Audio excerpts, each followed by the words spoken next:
What's up, everybody? We are back. John Delarose here, delarose.com. That's DELARROZ.com. I'm a #1 best-selling comic creator and an award-winning comic creator, and I am here to do reviews for you guys. So please check out my books in the description below. Let me know if you like those. I would really appreciate that. If you like my reviews, support the channel. This is the Complete Darkness Volume 1.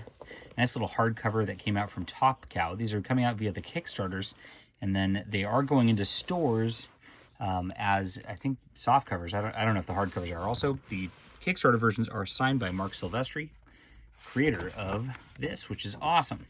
And what this covers as a book is a whole bunch of stuff. Where's the actual list? It's on the back? No. I think it's in the back of the book here. It covers...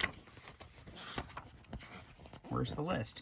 Here it is. The Darkness issues number 1 and the preview and 0 and all that, because that's what Image Comics did in the 90s, all the way through issue number 18. And then there's a Tales of the Darkness series, issues 1 through 4, and there's also a half issue on that. The Tales of the Darkness, much like Tales of the Witchblade, is like darkness has been a power that exists throughout time, and it's got different people who wielded this power over the course of it. So cool stuff.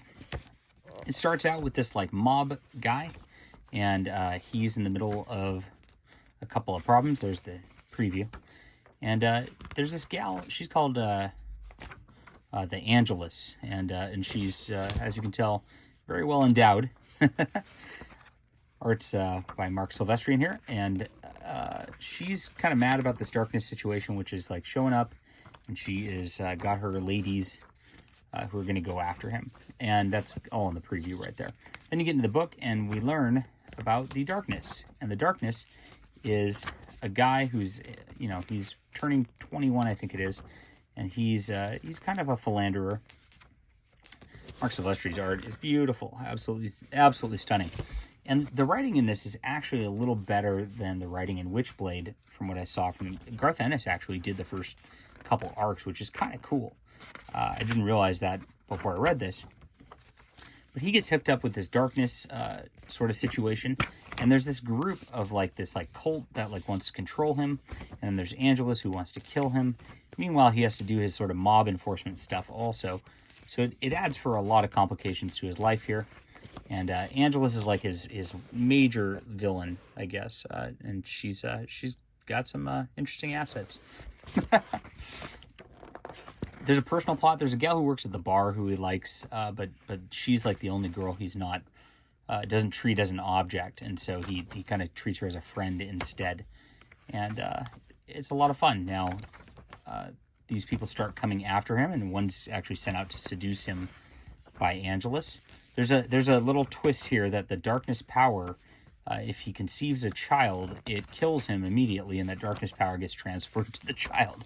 So he's like, I can't have sex as a philanderer, and that becomes a plot point. It seems really serious at first, but of course, you just get a bunch of naked flying angel girls. That makes it a little less serious. A lot of fun though. And there's a little more story here than Witchblade, which I was surprised to find out. I didn't realize that was going to be the case. Here's the darkness power. He's got these little creatures he can kind of create and summon. And he can kind of create anything out of thin air with all this.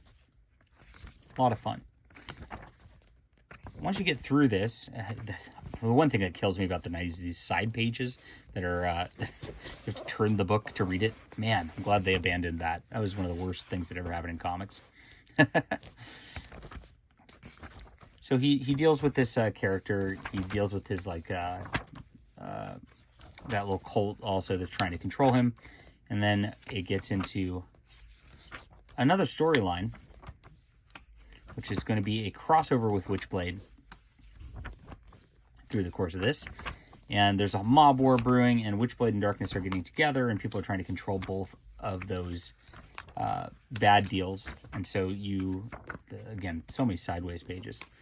So we get a nice crossover between the two characters, show they're in the same universe, show that their powers really don't mix well together. It's going to bring about an apocalypse. if that's the case. And they eventually split up and defeat the bad guy trying to control both of them. Pretty cool.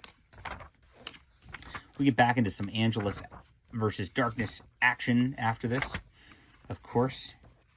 And over the course of this, his personal life with that like bar girlfriend kind of disappears. And there's a new Angelus who appears through this, and she actually... there's this gal in the mob who is actually trying... This is a cool personal plot through this. Really love this. Really good story, actually, which is shocking. Really powerful story elements, as you can tell right here.